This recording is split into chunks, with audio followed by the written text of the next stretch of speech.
And hello, everyone. A great week of sports, or past, I should say, a weekend of sports. And first of all, folks, Dave and Tiff here. If you look at Tiff's background, as I always say, if you're watching on the video version on Facebook or YouTube, the background tells you who our guest is. I am telling you who our guest is, at least who is affiliated with it. So I'm so excited because today we're going to be joined by the public address announcer for the LA Rams. And his name is Sam Lagana, but he also, if you think that's just his weekend job, his day job is Vice Chancellor at Pepperdine University, alma mater of the great Tiff Wells. And Tiff, is it one of those things where you got a chance to chit chat with him and talk about getting free tuition at Pepperdine during those days? No, that was definitely not the case, and we're still paying that tuition some 12 years after having graduated. Well, it's going to be fun because for Sam, PA announcer, you think, okay, that's great, but this yesterday rather was the opening of the new facility for the Rams, SoFi Stadium in Los Angeles in Inglewood, which Tiff, you have as your background there. And if you heard, we definitely want to ask Sam, what was it like? Now, the bummer part, obviously, was no fans there. So, usually when you have a big facility, brand new, the latest of the latest in technology, you kind of want that baby filled up. But the announcers for Sunday Night Football, Al Michaels and Chris Collinsworth, they just were drooling over this facility. So Sam was there. So obviously we're going to get a first-hand report on this brand spanking new facility. I think they said the cost to build it was something like $5 billion. Does that sound right? It almost puts Jerry Jones's AT&T Palace in Texas to shame, because I'm sure you watched the game because you're a huge Rams fan. I wanted to see that game. I'm not a Cowboys fan, not a Rams fan. I just wanted to see it from a fan's perspective, to just see how much facility could you get with $5 billion. And oh my goodness, is that facility beautiful. Well, it looks really wild from the outside. When they see the blimp visuals, it's massive. And as you can see by your background, the roof is actually something where the sunlight comes in. So I know Al Michaels made a comment that you can get a suntan inside of a stadium. So we'll talk with Sam Lagana. We'll also have a chance to talk with him with something interesting because of his duty as the Vice Chancellor for Pepperdine. One of the big stories dealing with the pandemic is how universities are also, dealing with it. Each university has their issues in different states. California is one of those that has their issues there. So we'll talk with Sam about that. But, this past weekend, Tiff, I don't know if the battery on your remote went out, but when you have opening weekend of NFL football, you had the conference finals of the NBA playoffs. You got still MLB coming toward the end of the regular season. So, the jockeying for playoff spots. You had college football with pretty much a full slate of games. Everything is hitting, but more importantly, things are hitting, all sports are hitting with critical elements all at the same time. And I'm not the biggest NHL fan, but they're in the conference finals of NHL. So you had US Open as well, the finals there. So this is the biggest stuff of sports in a long time. How great was yesterday? You mentioned all the sports going on, and if you only had one TV, if you had an iPad streaming, if you had your DVR fully recording everything else that you weren't watching live, of course, what does everybody do on a Sunday? They watch the NFL, and yes, there were golf tournaments, and like you mentioned with hockey in the conference final, and the NBA. By the way, there was a Game 7 yesterday. Yep. Or Game 6 rather, that no one really watched because you put it at 7 a.m. Hawaii time, 1 o'clock Eastern time. That goes right up against the opening, not just the opening day of the NFL, but the opening kickoffs of those early morning games. And there were a lot of people that just frankly forgot that there was Nuggets Clippers Game 6 because everybody's watching the NFL, and that's what the NFL does is every single Sunday, and that's why it is the most popular sport on TV. Everybody tunes in, and it goes from football fans to specific team fans to just sports fans to people that don't really follow the game but maybe are thrown into a fantasy football league just because a league needs to be filled up and they see a game on TV. Oh, hey, I have so-and-so on my team. I want to watch them play. I want to see them score points for my team to win my matchup in a league this week. But how great was yesterday? Football on from 7 a.m. until about 6 p.m. Hawaii time. It was glorious. Yeah, and Rams won, by the way, over the Dallas Cowboys, 20-17. We get to enjoy that with Sam when he comes on. You know, what'll be interesting, Tiff, is, you know, I heard that on the Thursday night NFL opener where you had the Kansas City Chiefs defeating the Houston Texans, you know, Patrick Mahomes, Deshaun Watson, two of the, you know, richest quarterbacks now with their recent contracts. But the ratings were a little bit down, I guess, from the previous year's opening Thursday. I think it was down by 14%. Now, NFL has power, and you think about it, it'll be interesting to see what the ratings were over this past weekend because of everything that was going on, and especially in LA and Las Vegas, because, you know, Los Angeles, the Rams have kind of had to play second fiddle to the Lakers, and then the Dodgers have had their, you know, postseason success the last several years, which I'm very happy for, by the way. But now they have the opening. They're banking on this stadium opening up for this season that they can kind of make their mark. Now, no fans, so that kind of takes a luster off of that. But when you still have the Lakers, you know, now into the Western Conference Finals, awaiting either the Clippers or the Nuggets, who have Game 7 tomorrow, you know, could it be an all-LA final potentially? And then the Rams, as well as the Chargers, you know, it'll be interesting to see how they kind of deal with ratings, because as powerful as football is, you know, playoff basketball still kind of carries some weight. And then you go to Las Vegas. So here come the Las Vegas Raiders hoping for their big splash, their big facility. But again, they're taking the pandemic hit as well as far as no fans. And then to some extent, you got the NHL Golden Knights, who are granted kind of backs against the wall in the Western Conference Finals. They're one game away from being eliminated. But we saw how fans really took to the Knights. Can the Raiders, at least for the beginning of the season, how will they fare? Now, granted, once the Knights get eliminated, they'll take care of that, and I think everyone will focus on the Raiders. But, you know, those two cities, I'm kind of curious how the ratings are going to play out in the beginning, like in this first couple of weeks of September. What I thought should have been done, and I thought the league did a great job in having, at least you knew the Rams or the Chargers were going to be at home week 1 and to open up SoFi Stadium. So I thought NBC did a great job of having week 1 Sunday night football. You made it your matchup of the week, Cowboys and Rams, and we all got to see the stadium. But I think what could have been done a little bit better, you knew the Raiders were going to be playing Carolina. If they could have made the Raiders become a home game for week 1 and maybe slide that game into the late night Monday night football game, which could have replaced Titans Broncos, I think you could have had maybe a little bit more of a fanfare, because of it is a new stadium that we won't get to see until the second week of the season. Mm-hmm, mm-hmm. Yeah, I mean, a lot of buzz around that and the scheduling, and, you know, I agree. You know, they possibly could have done that. You know, you bring up Broncos and Titans, and before I get to the Broncos and Titans, because that's part of the Monday night doubleheader, I know one of the talk today here on a Monday after the opening weekend of NFL football was Tom Brady and the Tampa Bay Buccaneers. Everyone wants to see how he do with his new team, first time in 20 years. And some of the stuff, obviously, with Tampa Bay losing, he gets a little bit of that, oh, he didn't perform that well, and he had his struggles. But, you know, my thing is, he may be the GOAT, but he's not Superman.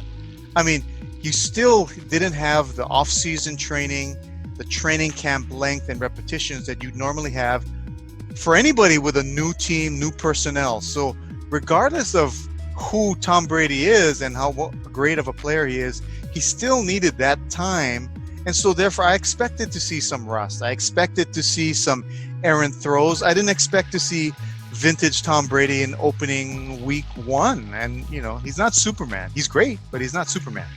He's not Superman, like you said, but he has a whole lot more weapons in Tampa Bay than he did in New England. And that offense, oh, I tell you, that offense looked flat. And even the Saints, yes, they have Drew Brees, Michael Thomas, Alvin Kamara, but the fact that their offense also looks quite pedestrian as well. Yes, the Saints won pretty comfortably, but if I'm a Saints fan, I'm worried. If I'm a Bucs fan, I'm trying to figure out, because my team is better than the Falcons. My team is better than the Panthers, and yet we laid an egg in New Orleans in a pretty big rivalry game. Yeah, and we can't forget about the fact that no preseason this year. So again, another element of training and development, conditioning, collaborating offensively and getting the cohesion that NFL teams normally have. That's a huge chunk that they don't have. No preseason. A lot of time was taken away because of the pandemic. So in a way, seeing rust more prevalent, I would say, through week 3, I think possibly you'll see, these kind of, not as dynamic offensive play. They're going to, especially with new personnel, the Tampa Bay Buccaneers, the talent will develop. So they'll be a much better team in late October than they are now. But I think you're going to just see a lot of rust, a lot of that red water when you turn the faucet on after it's been off for a long time. That red water is going to come out for a little while for the first 3 weeks. And maybe toward the end of September, it'll start to clear up. You hope so. You hope so, because they paid a lot of money for Tom Brady. They did. Hey, NBA. So you got on the Eastern side, your Boston Celtics get by on a Game 7. So they're going to meet the Miami Heat. The West is still awaiting. The Lakers have clinched, waiting the Game 7 result of Denver and the Clippers. So I'm Lakers. I'm waiting for that one. You're the Celtics because that's your fiance's team. How do you think the Celtics are going to do against the Heat? They got to find a way to stop Jimmy Buckets, and we're talking Jimmy Butler. He has looked phenomenal in the bubble, and you look at guys like Duncan Robinson, Goran Dragic. They've looked very good. Bam Adebayo has done a 180 this season. He has looked very good in the post. Talks of maybe getting for the Celtics one of their players back from injury. It's going to be a very Gordon Hayward I'm thinking of. That series should be a lot of fun, and who knows, with a couple of these rookies that have been playing a lot of key minutes, key contributors to this Heat squad, do they begin to feel the pressure? Because as every step you go in the playoffs, it gets a little tougher and tougher. Now, I mean, we know that you're not playing in front of, they're not true road games, so these rookies don't have to play a whole lot better than they would have if they're on the road in these true road games with a whole bunch of fans rooting against them. But it should be 2 very good series. I'm looking forward to that Game 7 on Tuesday. I know this is going to come out after our podcast. The game will happen after our podcast gets released, or before it does, rather. Clippers Nuggets. Mm-hmm. If the Clippers don't win, what do you do if you're Doc Rivers? You spent all this money to bring over Paul George. You brought all this money to get Kawhi Leonard. You were up 3-1 against a pretty bad Denver Nuggets team. You gave them Game 5. The Nuggets, oh my goodness, in Game 6. There was a Game 6 on Sunday with all this NFL. Mm-hmm. But the fact that you give a team an opportunity, and yes, the Nuggets have done this before. However, the Jazz are on nowhere near of the same level as the LA Clippers. Game 7, anything can happen. And I think, here and there, you see the element of no home court really come to play. And, players have to self-motivate themselves. Home crowds are not going to motivate you. Clippers would be playing at home at this Game 7. So that factor is taken away. It's a neutral site, and it allows for maybe teams with lesser talent and maybe not as favored like the Nuggets. If they're more up and they're more motivated than the Clippers are, which we have seen, they can win a game. And it comes down to just playing. Who's hotter? Who can be more efficient? So those factors, you take away the crowd, you take away all that stuff, and then you see some of these matchups really pan out, and makes it a little bit more exciting too, because again, if they'll be playing at the Clippers home court, you got to give the nod heavily to the Clippers on that one. But the Nuggets seem to have momentum, so it'll be interesting to see. And but by the if way, you are not, if you're a Clipper, if you're a player on this Clippers team and you're not amped up for a Game 7 and the opportunity to be on the first ever Clippers team to make it to a conference final, and you're not up for this Game 7, something's wrong with you. Yeah. And Paul George had some issues early on, so I don't even know if he's really up to snuff emotionally, because he was kind of taking some of that bubble depression early on, which he openly admitted, and which I think I can understand. But we'll see how they can recoup here in the Game 7 on Tuesday, which is tomorrow as we make this recording. But first, let's go back to some NFL, because in our waiting room, we have our guest, and he's one of the few, aside from being a player, that was actually able to be in the new SoFi Stadium and see that $5 billion. It seemed like $7 billion. And let's see if Sam can hear. Sam, can you hear us? Hey, boys. Aloha. Oh, Aloha. my goodness. Apologies. I don't have my lei on. I thought I had a lei in the office, and there's no lei in my office, so there's like 4 beautiful leis. Who is the public address announcer for the Los Angeles Rams, also Vice Chancellor at Pepperdine University. And never mind the lei, Sam, because you got such an awesome background there for Zoom. I mean, look at that memorabilia. You got the helmets, you got the basketballs. I mean, that is a fresh setup. And I know you had it just set up perfect just for this meeting, just for this interview. Yeah, it's what I try to do. Unfortunately, the picture of Tiff that I keep on the wall, it's like a giant, 30 by 20.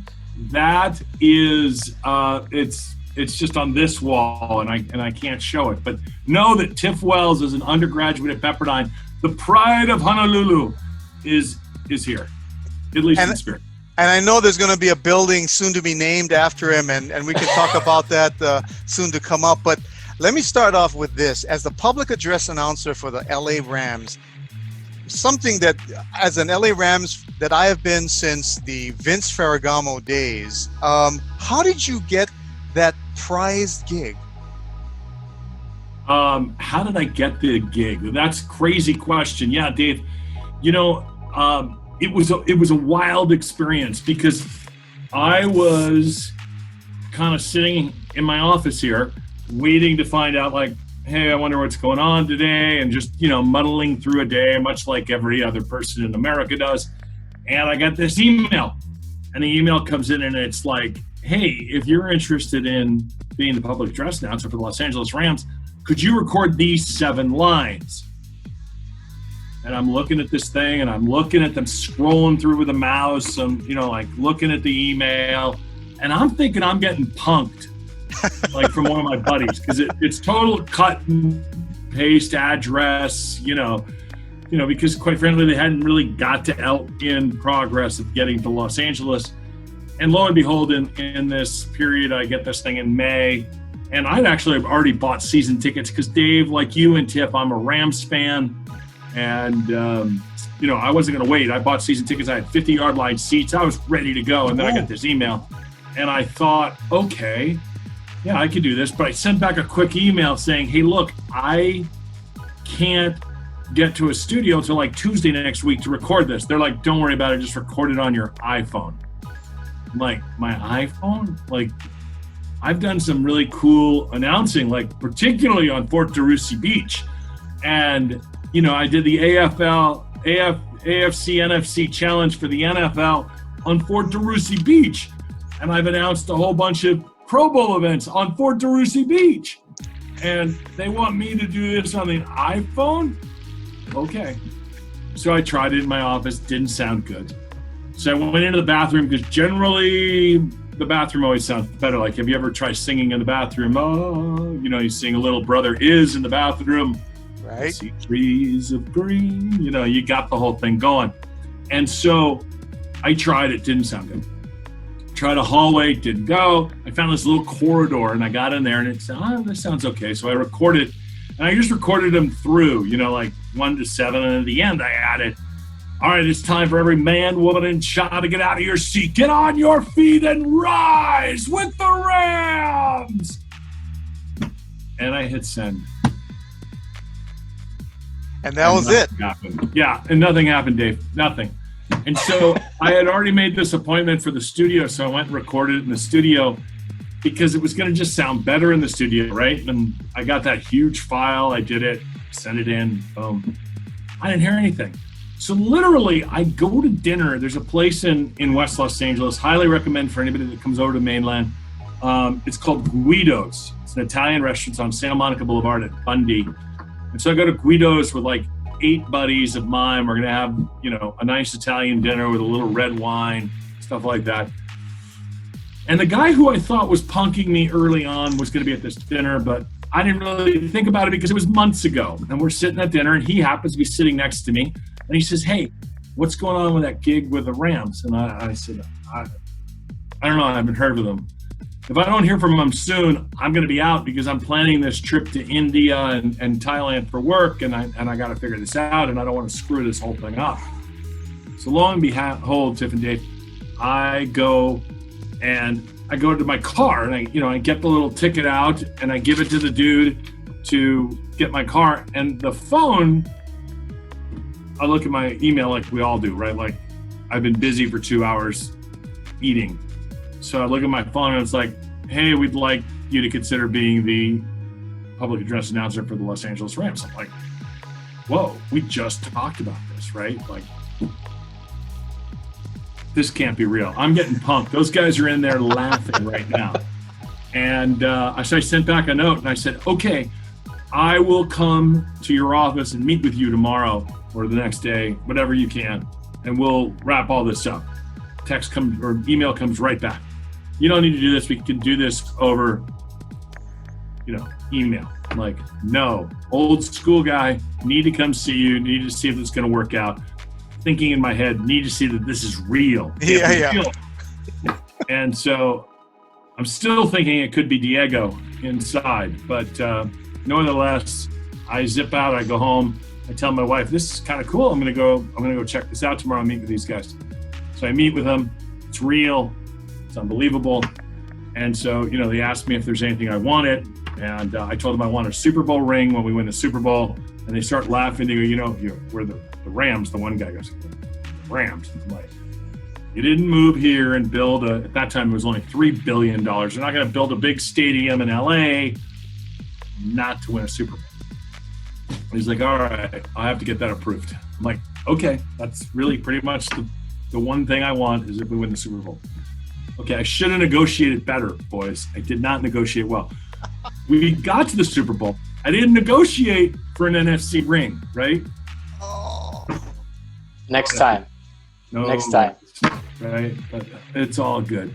So we got the Super Bowl. We're going to win a Super Bowl soon, hopefully in 2022. I'll take this year if we can win it this year in 2021, but hopefully 2022 because in that beautiful backdrop that is behind Tiff Wells is SoFi Stadium, and that's where we could play that Super Bowl. So how good would that be, right? It would be very good. And Sam, I know I watched the game from start to finish. Dave watched it as well, a little more intently because he is more of the diehard Rams fan. But we got to see it on TV. TV doesn't do it any justice. For you to be there at the game, doing your thing, describe that experience. So Tiff, do you remember the day you decided to get engaged? Yes. It wasn't that long ago. You were nervous all day. You were nervous the night before. You're ready to go. You know what it is you've got to do. You've gone over the script. You know what it is you're going to say. And then the moment comes. And there it is. And yet, it doesn't matter. To a degree, there was probably, 2,000 cutouts. I thought maybe they might all of a sudden get loud and get enthused, but and yours was in there too, by the way. Your cutout was in the crowd last night. We saw it on TV. Oh, you did? We did, and we saw it on your social media as well.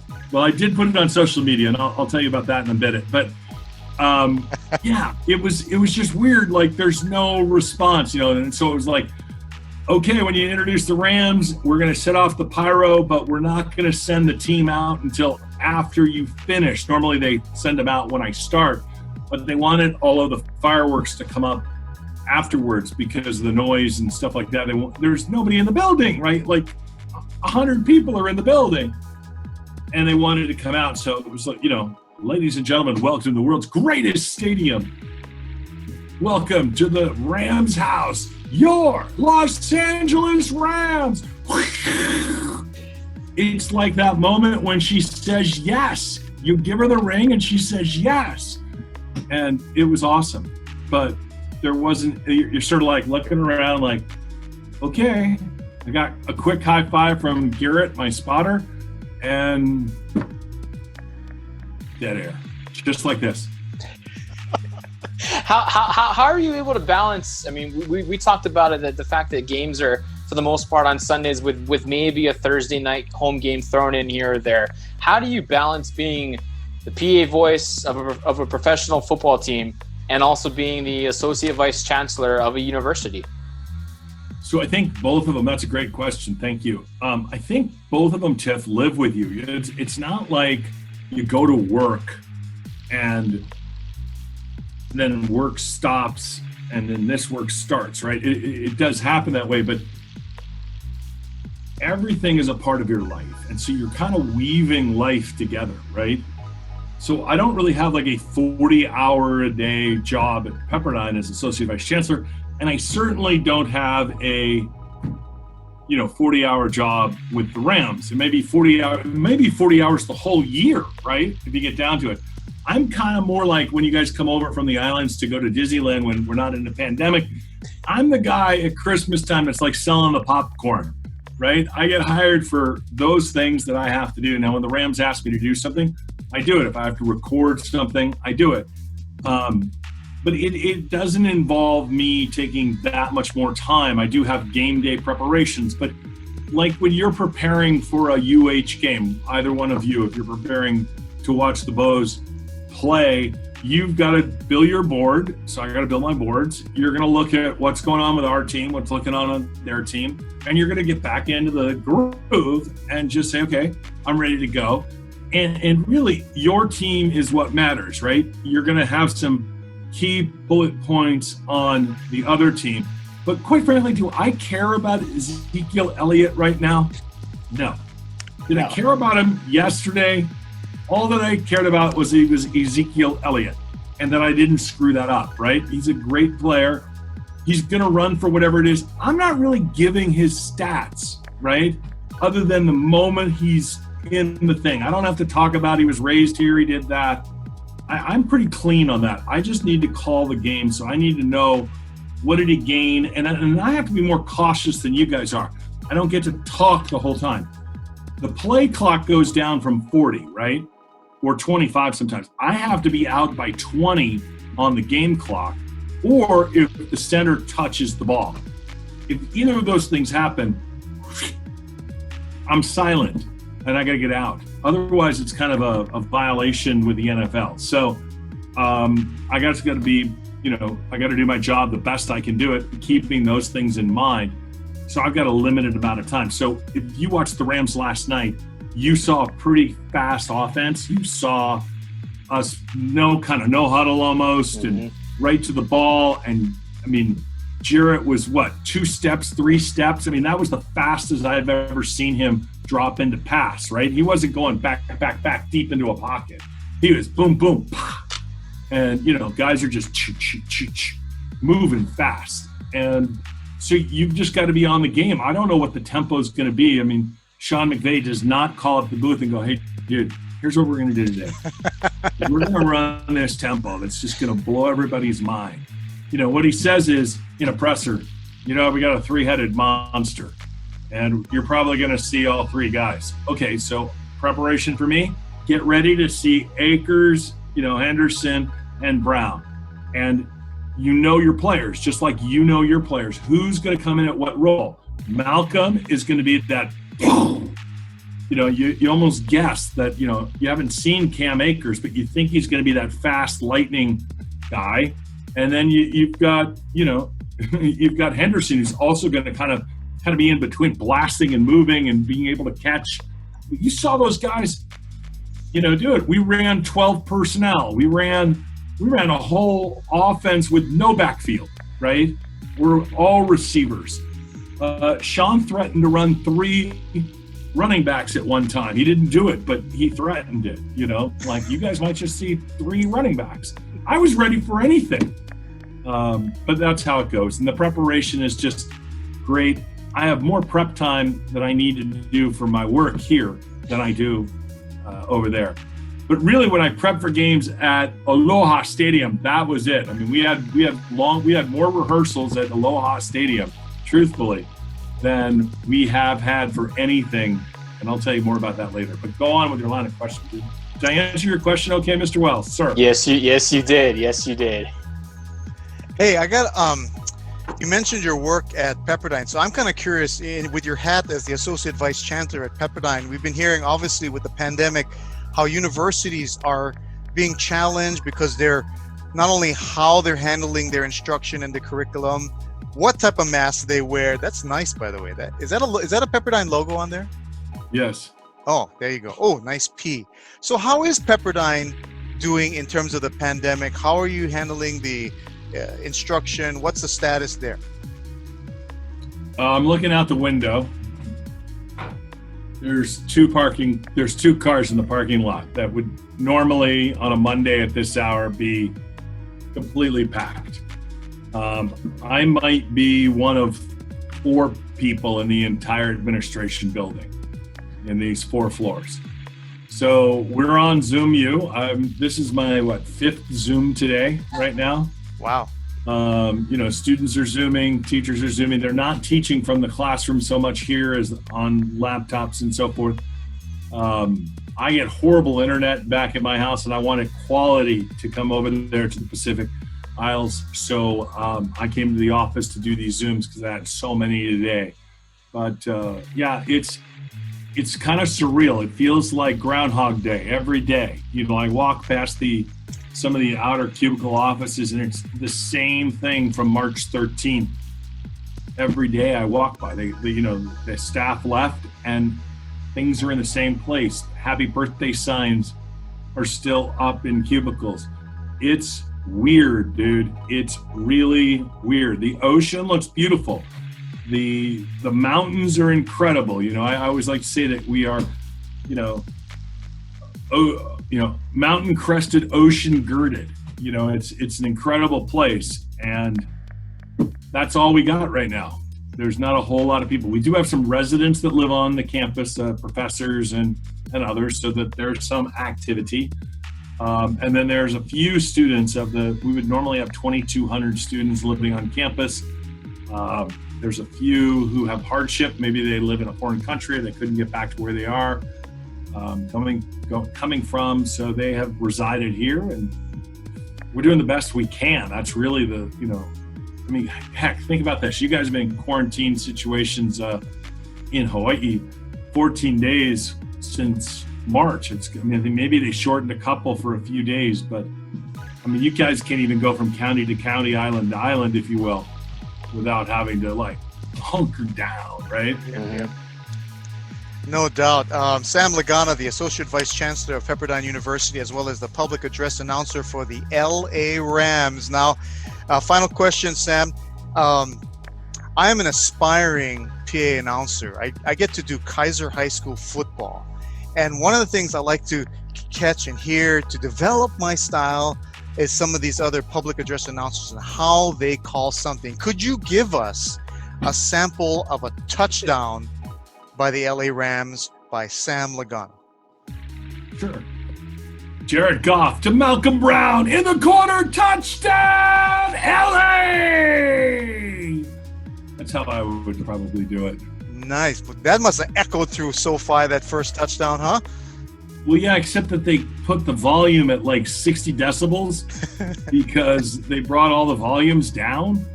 And so, literally at halftime, the NFL crew that's upstairs where we are, the replay crew and stuff, they're like, "Are you announcing the game tonight?" You couldn't hear it. And then, of course, in the LA Times or something, I've got Bill Plaschke saying I'm screaming. Well, there's no screaming. The thing is not. I don't control the volume, right? That's the NFL rule. The max that I could hit would be 75. They had something that clipped it. So the max I could hit would be 75 decibels, which is really not a lot in the scheme of things. I bet I was probably at like 120 at the Coliseum or something. But we'll get there when there's some people in the stands. It's not for me to be loud or booming. I don't use the word screaming because I really don't scream. I would lose my voice if I was screaming or yelling. I'm using my voice. You know that as the top public address announcer on the island of Oahu for Kaiser. I've been past Kaiser High. In fact, many years ago, I had a crush on a girl from Kaiser. When I was a young guy, she had moved from the islands over here to the Malibu, actually. Oh, nice. That was many, many, many moons ago. Wow, great stories. Sam, you're not a quiet person at all. I've known you for many years, and you are just naturally a loud and boisterous person. And the NFL did service to you yesterday for having those decibel levels quite low. We wanted to hear you more. You can write your friendly NFL office in Hawaii. I will tell you, I was going to say, when I came to Hawaii last year, we played, as you may remember, we played the Cowboys in Hawaii at Aloha. Now, that was awesome. Like, I totally thought that was cool. Now, I'm really hoping you guys get a new stadium soon because, well, like the underbelly of that stadium, and I had been in there before, it's like, I know it doesn't work the way it's supposed to. It doesn't open up to a baseball field anymore, but it's a cool stadium. Although the public address stadium announcer position is not so great. No. It's a little tiny box. It's really not much bigger than this. In there, and it was hot. It was summer, right? It was August. It is humid, and the elevator doesn't work. And so we had I think maybe I told Tiff this story. We were staying down in Waikiki, and we were making the trip up. We had to get a car service to bring us up. Okay, so Uber, whatever it is. I don't even know what the car service was. It wasn't like a limousine. Let's be clear about that, okay? And it wasn't a professional driver. But we leave to go to the game, and let's say a game, I don't remember what time the game starts, but let's say the game started at 2. We leave for the game at probably 7 or 8, right, in the morning. And we're going over to Aloha Stadium. What is it? Is it the Interstate 1? H1, yes. Which is what connected to what other state? If it's an interstate, that's my big question. Don't get us started on the highway. Just saying, but I had plenty of time to see the H1 signs, right? So I'm going up the H1. We're heading towards Aloha. We're probably 4 miles from the stadium, and the traffic goes stop. And we're like, we got to be at the stadium. We got rehearsal. We got to do this. We got to do that. So we're inching up the stadium. Finally, we're like, we could see the stadium, but we know that it's more than a mile away. This ain't LA traffic. Let us out. Get us out. We have to get out. Now, we got a lot of stuff. Microphones. I'm with Jamal, who is our disc jockey and our DJ. And so we get out and we start to walk. Well, walking at 7 in the morning there with humidity is very different than walking here at 7 a.m. with cool ocean breezes right off the offshore. No. I walk, we finally get and find the entrance that we have to go in, which is different than the entrance we went in for the last 3 days. We go all the way around the stadium, we get in, I get over to the elevator that I've been taking for 3 days, it's broken. So now I gotta hoof it up to the stadium announcer position where I'm going to be announcing. Dudes, I was about as sweaty as I could be, right? It was, and I go in this little room and had no air conditioning. And I was just dying in this little room. And the next thing I know, there's a very nice person, but it's a woman. She comes in, all I know is I stink. I stink bad. And so John Tamanaha, who is at Ilawani High School, who works there as a teacher, is a good friend of mine. I asked him to be my spotter for this game. And so he came alongside, and I'm just like, dude, I think I stink. Yeah. So I had to go buy a new shirt outside to come in and announce this game. And it was wild. You know, the only thing I thought was missing, we had a great time, you know, great pageantry. I just wanted that Hawaii mascot, you know, the Rainbow Warrior mascot to come out and just perform. I guess I learned recently on whether it was Hard Knocks or one of the other shows that he doesn't even live there anymore. The guy that I watched for years that's now tried out for the Chargers, that guy is like in Lubbock, Texas. But I remember that guy. That guy was a legend. Doing the dance. That was the greatest mascot in the country, was right there, the Rainbow Warriors. I love that place. Man of many hats, the Associate Vice Chancellor, Pepperdine University, the PA voice of the LA Rams, and one of my good friends, Sam Lagana. Sam, thank you for joining us here on the Dave and Tiff Show. Stay safe, take care, and we will see you one day back in the 310. I hope so, or I hope I get over to the Hawaii area, but there it is. There's some more stuff for you. Dave and Tiff, thanks for having me with you guys. I hope that I get to see you in Hawaii. I hope we can come to Hawaii sometime soon, not quarantine. And I hope you guys can come over here to mainland at some point. But thanks for having me. You guys are awesome for what you do for Hawaii and keeping people in touch. I hope everything goes well for the Manoa campus and as well as the Hilo campus.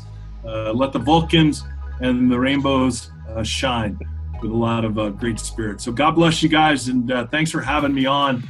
You guys are awesome. Dave, Tiff, be good. And Tiff, say hi to your mom and your fiance for me. Will do. Thanks again, Sam. Shaka.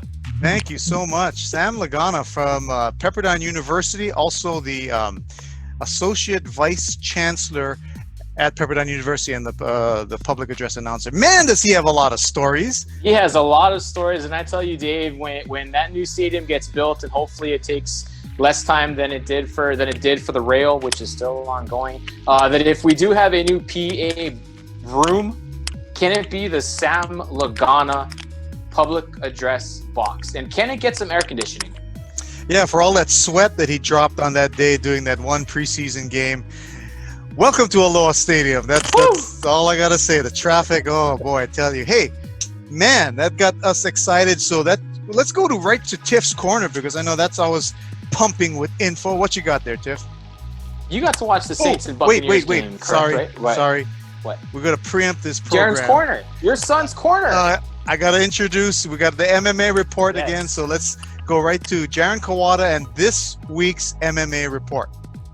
In this week's UFC Fight Night recap, I'll be looking over the aftermath of the historic UFC Las Vegas 10 event with the headlining main event of Michelle Waterson versus Angela Overkill Hill. Alexander Romanov, the relentless heavyweight, defeats Roque Martinez. Chaotic fight as that one. Romanov was throwing Martinez all over the cage. Second round submission via arm triangle. Romanov may be one of the better grapplers in that heavyweight division, so look out for his name. Kevin Kroom, in his UFC debut as the biggest underdog on the card, defeats Roosevelt Roberts in just 31 seconds. Performance of the night bonus in that one for Kroom, as he did it via rear naked choke. And remember, Roosevelt Roberts, once promising young up-and-comer, has now lost 2 in a row. Ed Herman, in the most controversial fight of the night, defeats Mike Rodriguez. Dana White did not like that one and says that he will even pay Mike Rodriguez the win bonus because he believes he won that fight. It was a third round submission nonetheless for Herman. He did it via Kimura. Ottoman Azatar in the co-main event defeats Kama Worthy. Azatar is still undefeated now. He did it via first round TKO in just 1 minute and 33 seconds. And finally, the fight of the night, the main event, Michelle Waterson split decision victory over Angela Overkill Hill. He could have given it to either fighter in that one, but the karate hottie takes it. But Hill, nonetheless, is the first African-American woman to ever headline a UFC fight event. Winners of the night, I have Azatar, Kroom, Quarantillo, and Eubanks, as Eubanks comes back impressive, proves she's still a contender in the bantamweight division. Kroom starts off his career strong. Quarantillo proves he is perhaps the most underrated lightweight in the division, and Azatar surges. I'll be back next week to recap the huge card of Tyron Woodley versus Colby Covington. Okay, thank you, Jaren. Sorry about that. Now, let's go to Tiff's corner. All right, Dave. So you got to watch the Fox game of the week yesterday, Saints and Bucks. Yes, yes. All right. So of course the game was at the Superdome. Heard reports though there were security guards screamed, practice squad players were in their seats waving towels, and there were Dome staffers who danced when they walked to the concourse after the Saints scored a touchdown. How cool is this? I know. They showed practice squad guys in the stands, watching the game. And, again, these little things where, because there's no fans, you have these different elements now that you can kind of show a little bit behind the scenes. And, normally, I guess if it's a regular thing, they might be on the field, I guess. But I guess they're limiting the amount of people that's on the sideline. So there they go, up in the stands, chilling out. Probably no concession stands, but watching the game. How about if you're in Jacksonville? We're going to stay with the NFL here. If you were in Jacksonville, how much would you have spent, if you would have spent any money, to go and see the Colts Jaguars yesterday? How much money would you have spent for a ticket? $50. There were reports from Darren Ravel yesterday that last-minute ticket last-minute ticket purchases, there were tickets available for the game yesterday in Jacksonville, in the Upper Bowl, mind you, for an NFL game, between $16 and $21. Whoa, are they tanking as well? Is the ticket office tanking? And they won too. Yes, they did. Jacksonville is 1-0 against the Indianapolis Colts, and the Jaguars, like the Chiefs yet on Thursday night, were the only two stadiums in week 1 that had a crowd in the stadium. Yeah, there's only, I think, 5 based on obviously state regulations and stuff that we're going to allow fans. So it's a very small group, but Jacksonville made a statement there in week 1 that, hey, maybe tanking, you say we're tanking, but we're gonna still win some games. So good for them. And finally, Rainbow Wahine Soccer, their former goalie, the 2019 Big West Conference Goalie of the Year, first team All-Conference, Alexis Mata, announced yesterday that she has signed professionally to play soccer over in Spain for Mislata Football Club. So congratulations to Alexis. Me what? Mislata. What was that European one?